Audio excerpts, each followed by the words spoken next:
Halo semuanya, selamat datang di channel Autodiver. Di sebelah saya sudah ada Mini terbesar yang pernah ada, dan ini merupakan generasi terbaru dari Mini Countryman. Yes, dan variannya adalah Mini Cooper S Countryman 2024. Sebelumnya Mas Fitra sudah membuatkan video first impressionnya, kali itu merupakan yang varian SI atau varian yang elektrik, dan ini adalah varian bensinnya dan dia berpenggerak all wheel drive. Lantas seperti apa mobilnya, seperti apa rasa berkendara, dan juga bagaimana kehebatan dari mobil ini, ikuti terus videonya.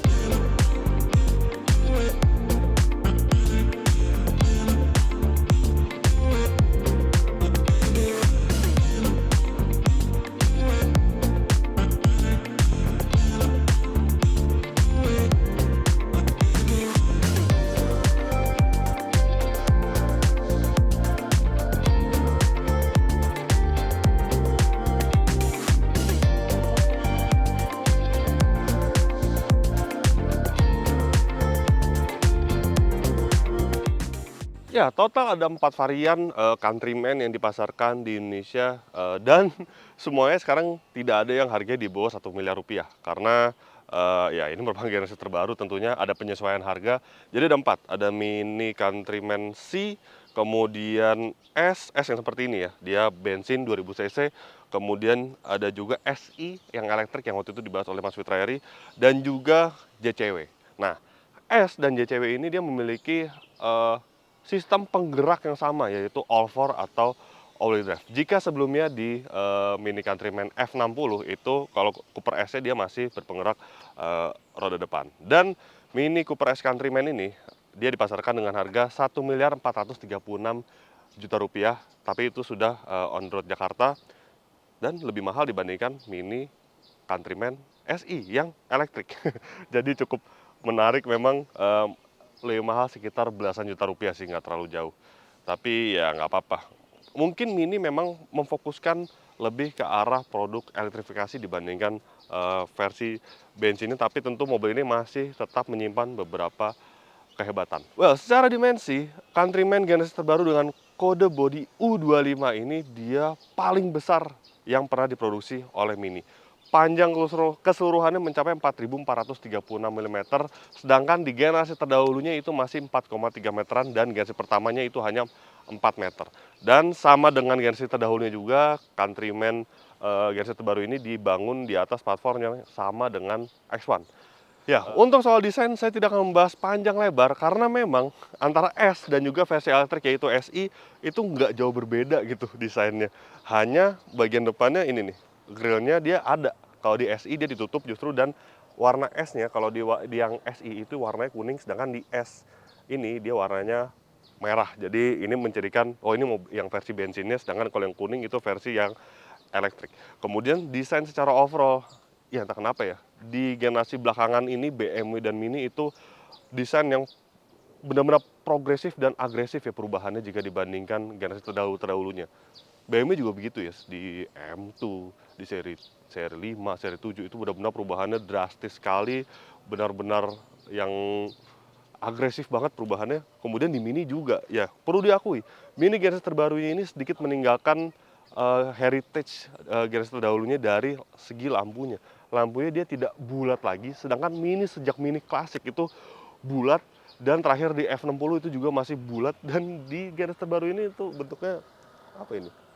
Segi enam seperti ini, tapi ya nggak apa-apa sih, tetap modern. Kemudian secara keseluruhan juga desainnya dia berubah juga, lebih cenderung lebih mengotak dibandingkan generasi terdahulunya.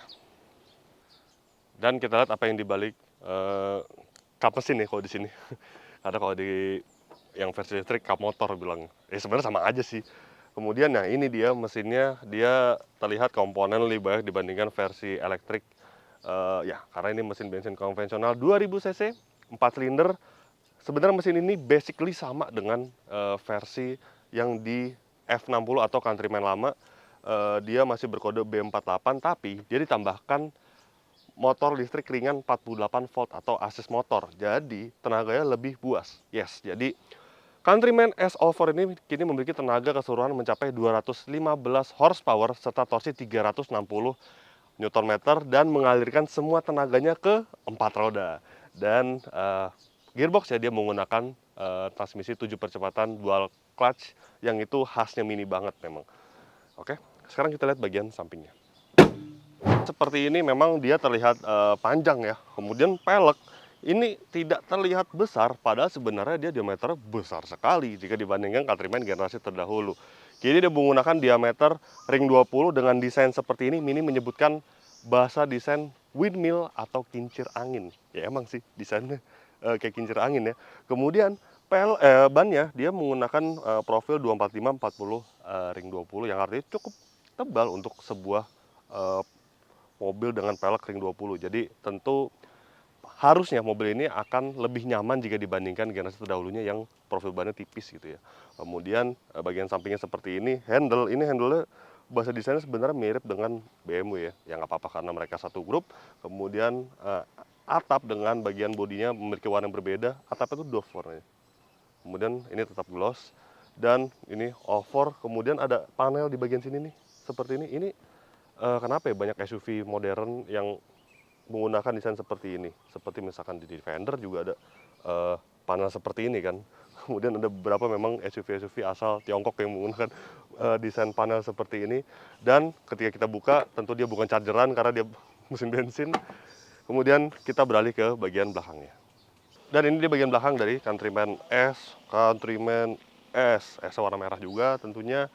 Dan lampunya ini dia memang memiliki desain yang minimalis dibandingkan generasi terdahulu, tapi yang keren dia bisa diatur ini LED-nya ini. Jadi dia ada 3 tema, ada John Cooper Works, ada Favored, dan juga ada yang Union Jack. Jadi seperti keren dah kalau malam hari nyala tuh.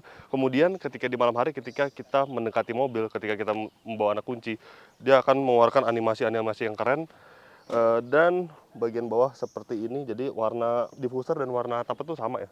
Warna apa ya? Gold, rose, bukan rose gold sih, gold doff seperti ini. Dan knalpotnya di mana ya? Oh, ada di bagian kiri. Jadi dia tidak ada tempat lubang khusus untuk knalpot karena mungkin ya Countryman ini basicnya adalah sebuah mobil yang awalnya dari mobil listrik dulu, baru ada versi bensinnya. Dan kita buka bagasi langsung, sudah electrical untuk mekanismenya.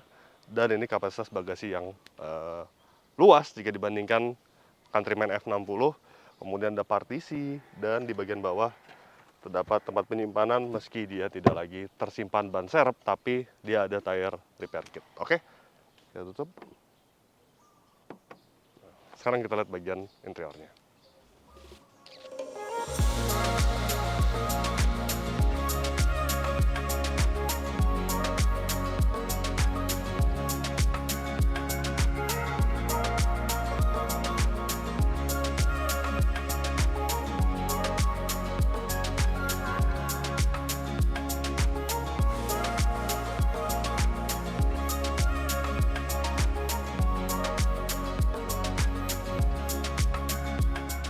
Dan ini dia ruang interior dari Cooper S Countryman. Ya, memang secara aura tidak berbeda gitu dengan yang SI atau elektrik. Jadi sama aja kelihatannya. Tapi memang di versi bensinnya ini dia justru terkesan memang basicnya adalah sebuah mobil listrik. Kenapa saya bilang gitu? Karena ini nih, seperti tuas transmisinya ini diletakkan di bagian sini. Terus juga dia nggak ada pedal shift. Jadi benar-benar nggak tahu ya, kayak mobil listrik ini jadiin mobil bensin gitu, nggak ada aura mesin bensin sama sekali di mobil ini. Dan soal pedal shift ini memang benar, saya sudah mengkonfirmasi ke pihak BMW bahwa di tipe C dan juga tipe S itu dia tidak ada pedal shift secara global ya. Hanya ada pedal shift di versi JCW.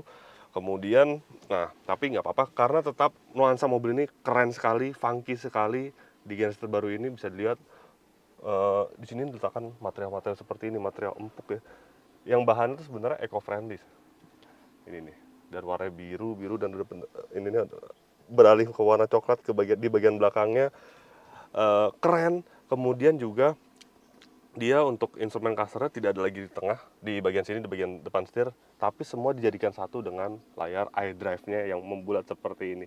Dan ini sebenarnya bahasa desain yang ikonik mengingatkan kita kepada Mini zaman dulu ya, Mini yang klasik, kemudian Mini R52, Mini R56. Di F56 dan F60 itu dia ada speedometer dan tachometer di bagian sini nih. Nah sekarang nggak ada lagi, jadi di bagian sini. Ya plus minus sih, tapi untungnya dia ada head-up display yang menampilkan berbagai informasi seperti speedometer, kemudian power dan juga fuel, dan ada beberapa informasi lainnya yang bisa diatur di bagian head-up display-nya. Secara overall ini keren, bahannya keren, tapi memang dia jadi ada plastik keras di bagian sini nih. Tuh, plastik kerasnya banyak banget. Bagian door trim juga semuanya plastik keras, tapi ada bahan soft touch di bagian atasnya. Kemudian ya udahlah nggak apa-apa ya, tetap ini funky sih gayanya. Kemudian di bagian bawah dari head unitnya, oh kita bahas dulu head unitnya. Sebenarnya sama dengan yang dibahas Mas Fitra ya. Jadi dia banyak banget menunya, dan ini udah kayak iDrive yang generasi terbaru. Jadi menunya seperti ini, seperti smartphone. Dan semuanya ada di bagian layar head unitnya. Seperti ya tadi speedometer, kemudian power, tachometer segala macam itu ada di bagian sini nih. Di bagian sini. Dan juga mengatur AC juga dia tidak ada pengaturan yang individual. Jadi semuanya di layar head unit juga gitu. Seperti ini. Dan untuk bagian bawahnya ini terdapat berbagai tombol. Ini masih menerapkan sistem yang mirip dengan Mini terdahulu ya. Seperti ini, dan untuk menyalakan mesinnya keren. Kalau di generasi F60 atau Mini yang sebelum ini ya, dia dikebawahin gitu. Kalau ini nggak, kayak kunci jadinya. Keren ya.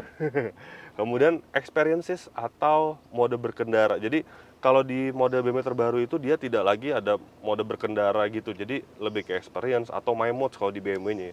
Dan dia total ada banyak banget nih. Ada 1, 2, 3, 4, 5, 6, 7, 8. Ada 8 experiences. Dan kalau Anda mau masuk ke mode sport mode itu masuk ke yang go-kart feel. Go-kart mode maksud saya. Dan ada suara-suara yang wuhu gitu. Dan semuanya berubah, tampilannya menjadi sporty. Pendaran cahaya di dashboard itu menjadi warna merah, dan di layar head unit menjadi warna hitam dan merah. Oh ya, ketika mobil ini menyala di malam hari, dia ada pendaran cahaya yang keren di bagian dashboardnya nih. Tapi itu pendaran cahaya bukan dari bagian belakang dashboard, melainkan dari belakang head unitnya nih. Di sini ada seperti proyektor gitu ya untuk lampunya, tapi keren. Dan ini saya sebutkan juga, ini tuas transmisi. Dan iya, BMW Mini terbaru tuh nggak ada lagi P gitu di tuas transmisi ya. Jadi tuas transmisinya sudah terintegrasi dengan handbrake, dan banyak yang menggunakan tombol seperti ini memang. Kemudian bagian bawahnya ada wireless charging, dan ada ini bahan yang sama dengan bagian dashboard ya, bagian sini. Kemudian yang keren ada tempat penyimpanan tertutupnya ada di bagian sini nih. Keren. Tadi saya kira ini bisa diangkat loh, ternyata nggak bisa. Kemudian ada 2 buah cup holder dan armrest. Armrest yang bisa di-adjust, dimaju mundurkan seperti ini. Tapi memang di bawah sini dia nggak ada lagi tempat penyimpanan tertutup. Jadi tempat penyimpanan tertutup hanya di bagian sini dan juga di glove box tentunya. Kemudian ada juga tempat penyimpanan yang cukup besar di bagian sini. USB semua sudah Type C, nggak ada lagi Type A di bagian depan. Di bagian belakang juga ya, Type C semua. Kemudian lingkar kemudi di sana juga keren sekali, modern sekali, yang seperti sudah diketahui sebelumnya dia menggunakan strap di bagian sini nih. Keren. Dan bahannya juga enak banget digenggam. Kemudian untuk versi Indonesia dia dilengkapi dengan heater steering wheel, yang sebenarnya nggak terlalu kepake sih di Indonesia. Nggak apa-apa deh tapi. Kemudian di sini ada tombol untuk cruise controlnya. Dia bisa juga diaktifkan untuk limiter.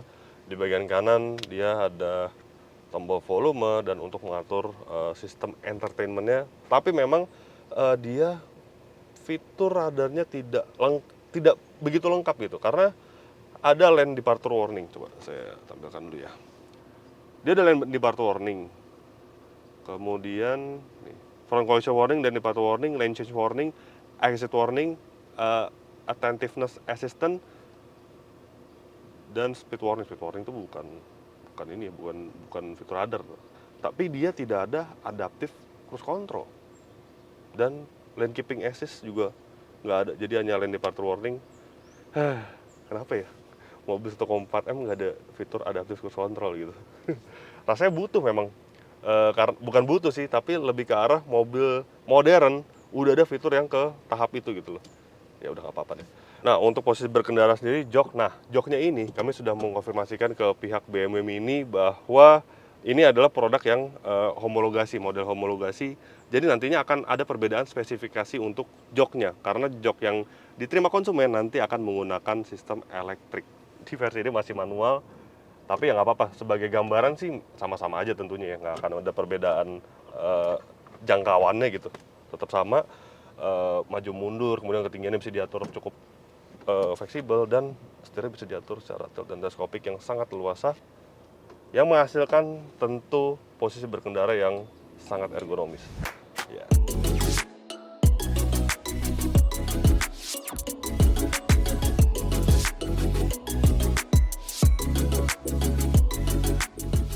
Terkenal dengan pengendalian go-kart khas Mini, apakah Countryman generasi terbaru ini masih sekaku Countryman lawas?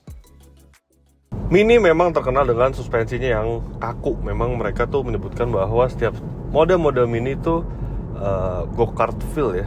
Ya, memang masih terasa di generasi terbaru Countryman ini.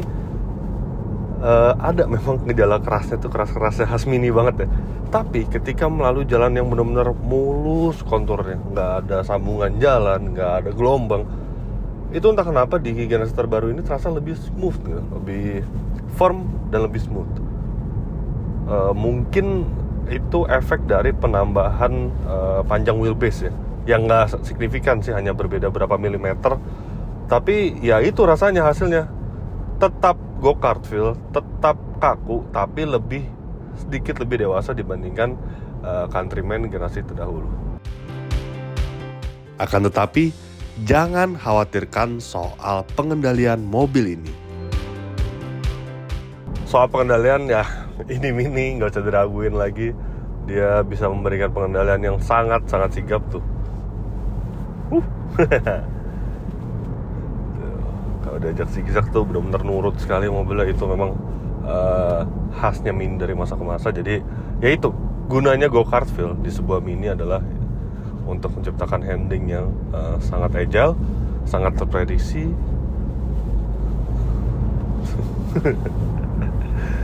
Nggak ada isu sama sekali soal pengendalian dari Mini Countryman generasi terbaru ini. Kemudian, bagaimana dengan performanya? Kemudian soal akselerasinya ya, langsung aja kita tes menggunakan alat berbasis GPS. Yang pertama kita pilih ke experience-nya ke go-kart. Kemudian wuhuu, ada gitunya ya, ada sound effect-nya. Langsung aja kita tes say off. Ada launch control. Wow.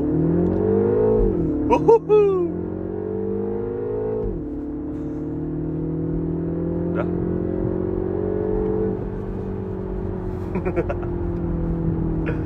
Oh, oke.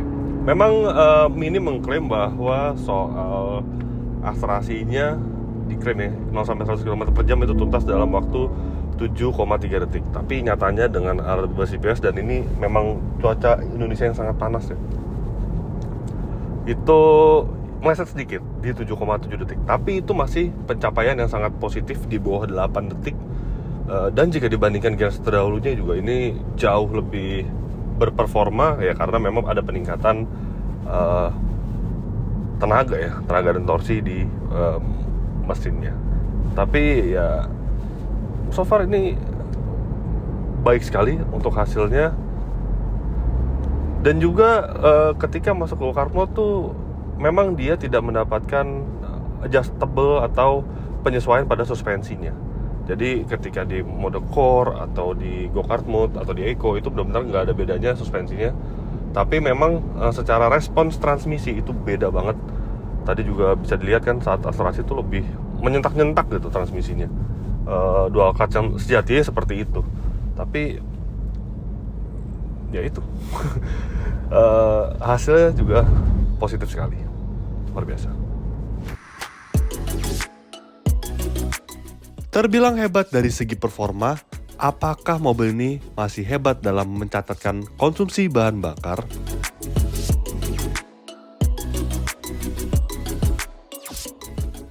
Ya, kami sudah melakukan pengetesan untuk Mini Countryman S bermesin 2000 cc ini untuk rute dalam kota dengan kecepatan rata-rata 22 km per jam. Dia berhasil meraih angka 11,1 km per liter. Sedangkan untuk rute tol dengan kecepatan rata-rata 90 km per jam, mobil ini masih sanggup mencapai angka 16,6 km per liter. Artinya untuk sebuah mobil bermesin 2000 cc, 4 silinder, turbo, tenaganya di atas 200 HP, torsinya juga besar, ini sebuah hal yang positif sekali. Ya, memang perlu diakui, jika dibandingkan dengan BMW yang 330i atau 320i, memang dia figurnya tidak lebih irit. Tapi mungkin itu salah satu penyebabnya adalah sistem penggeraknya 4 wheel drive di mobil ini. Kemudian juga transmisinya dia 7 percepatan, sedangkan di BMW itu dia 8 percepatan. Sehingga ketika di kecepatan 90 km per jam, 100 km per jam, dia RPM-nya cenderung lebih tinggi gitu. Tapi ya rasanya 16,6 km per liter untuk rute tol itu sangat hebat. Apalagi mengingat akselerasi juga mobil ini terbilang sangat cepat. Tapi tentu, mobil ini tidak luput dari beberapa kekurangan. Yang pertama adalah dia tidak dilengkapi dengan manual mode sama sekali untuk transmisinya dan juga tidak ada pedal shift. Dan ini merupakan spek global seperti ini. Jadi benar-benar nggak ada pedal shift dan manual mode. Jadi bingung gitu kadang-kadang kalau lagi pengen ngebut gitu ya, agak-agak ngebut. Ya bisa sih dimasukin ke low mode seperti ini, dia bisa menjaga RPM lebih tinggi dan perpindahan gigi itu juga lebih tinggi gitu, lebih kayak di sport mode-nya lah. Nah, kayak gini nih. Tapi tetap aja gitu. Kadang kita sudah terbiasa menggunakan mobil bertransmisi otomatis yang bisa manual mode ya. Itu rasanya lebih menyenangkan dibandingkan nggak ada pedal shift dan manual mode sama sekali gitu. Kemudian yang kedua adalah ini yang terjadi di model-model BMW terbaru ya. Seatbeltnya nih nggak bisa di-adjust ketinggiannya, jadi hanya ada satu setelan seperti ini. Kemudian yang ketiga adalah untuk spek Indonesia dia tidak dilengkapi dengan kamera 360. Padahal yang SI, yang elektrik itu ada kamera 360 dan ada drive recorder. Di mobilnya ada drive recordernya, tapi drive recordernya hanya untuk merecord bagian belakang aja gitu. Kemudian yang keempat adalah ini headrestnya nih, dia tidak bisa diatur karena modelnya bucket ya. Tapi somehow ini kerasa agak kemajuan gitu. Jadi agak kurang nyaman sebenarnya. Lebih nyaman kalau dia bisa di-adjust, tapi karena berhubungnya di bucket lebih nyaman lagi kalau modelnya mungkin dibelakangin dikit gitu ya, jadi nggak seperti ini gitu. Kemudian untuk head unitnya ini sebenarnya keren, tapi terkadang ada suatu momen itu kurang responsif, bahkan dia sampai ke tahap hang gitu loh si head unitnya. Ya semoga hal ini tidak terjadi di versi produksi massal yang hanya ada di mobil tes kami kali ini. Dan Mini Countryman generasi terbaru ini juga menyimpan beberapa detail-detail menarik.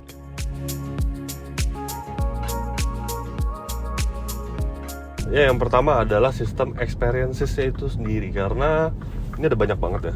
Sistem experience ada 1, 2, 3, 4, 5, 6, 7, 8.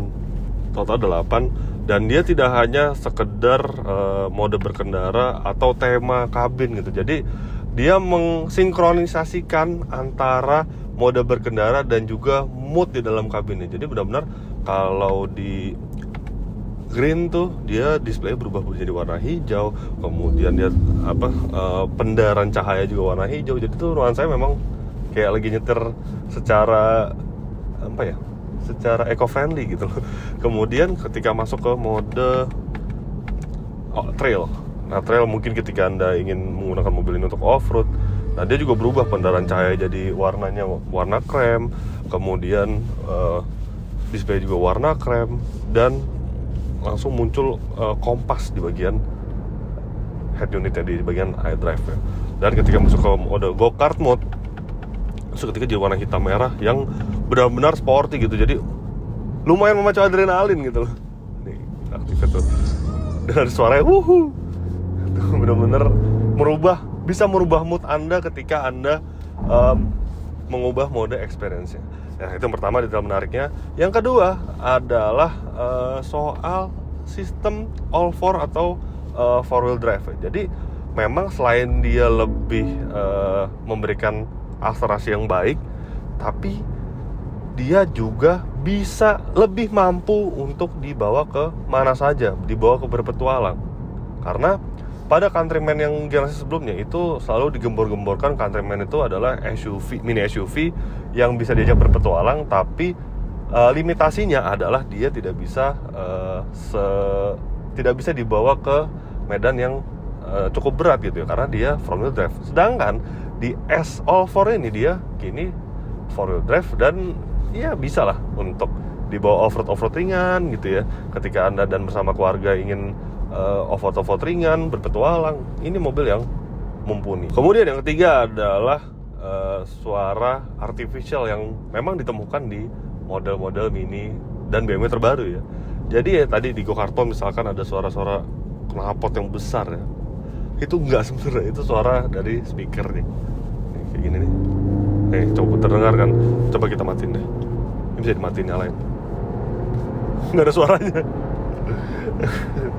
Tapi ya nggak apa-apa lah.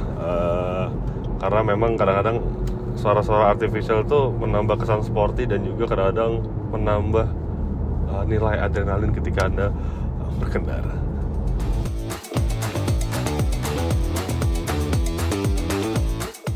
Dan tibalah kami menyampaikan kesimpulan terhadap All New Mini Countryman.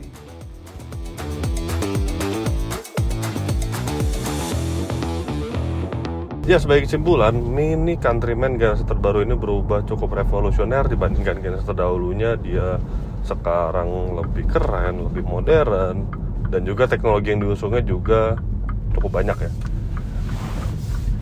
Tapi memang harga jualnya itu kalau dibandingkan generasi terdahulu melonjaknya cukup jauh. Saya nggak ngerti apakah Mini memang memfokuskan Countryman untuk pasar Indonesia itu yang versi EV atau tetap yang versi mesin bensin. Karena mereka menjual yang versi listrik justru lebih murah dibandingkan S. Ini S dan SI itu bedanya sekitar belasan juta rupiah.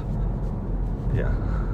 Tapi di samping itu juga mobil ini tetap menawarkan sesuatu yang baru dan benar-benar baru dibandingkan generasi terdahulunya.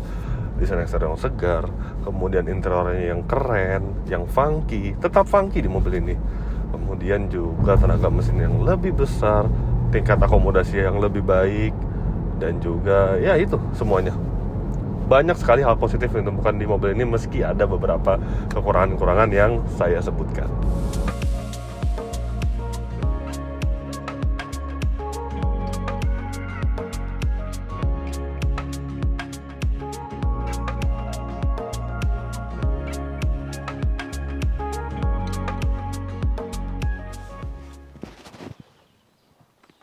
Oke, jadi begitulah hasil review lengkap kami terhadap Mini Cooper S Countryman 2024. Klik like jika Anda menyukai video ini, subscribe bila Anda belum, dan jangan lupa juga untuk isi kolom komentar di bawah. Main juga ke website kami di www.autodriver.com, dan jangan lupa juga untuk download aplikasi kami di Google Play Store. Terima kasih sudah menyaksikan video ini dan sampai jumpa di video-video kami selanjutnya. Bye-bye.